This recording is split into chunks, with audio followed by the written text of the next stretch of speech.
One of the biggest problems people are facing these days is that they're spending more than they're earning. And it's happening to a lot of millennials and Gen Zs because what's happening to them is that, they are just buying happiness or trying to buy happiness. But actually, reality is that, you cannot buy happiness. You cannot purchase something that's going to make you happy on a longer run. But आपको लगता है कि मैं जितनी ज़्यादा चीज़ें खरीदूँगा या खरीदूँगी तो उतना ही मुझे अच्छा लगेगा लाइफ में। But at the end of the day, you actually regret your decisions, you regret your choices, and then you just feel a lot of anxiety and stress coming in because you're not earning that much amount of money, but you're spending more than you're earning.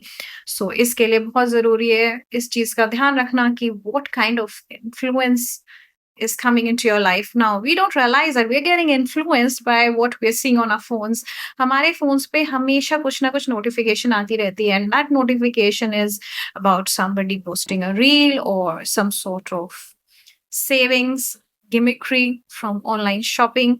So हमें लगता है कि अगर हमने कहीं पे ice cream tub खरीद ली तो कोई नहीं, कोई फर्क नहीं पड़ता क्योंकि it was my decision. But it is not your decision. That ice cream tub that you have bought is because you saw an advertisement just few days ago or just an hour ago.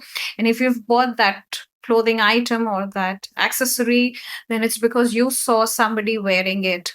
So it is very much essential that we start paying attention to the kind of influence we are receiving in our life, क्योंकि हमें पता नहीं चलता कि हम जब अपना phone उठाते हैं तो उसके थ्रू हमें बहुत ज़्यादा influential चीज़ें दिखती हैं, and we don't pay attention to the feedback that we are receiving. So stop receiving that kind of feedback.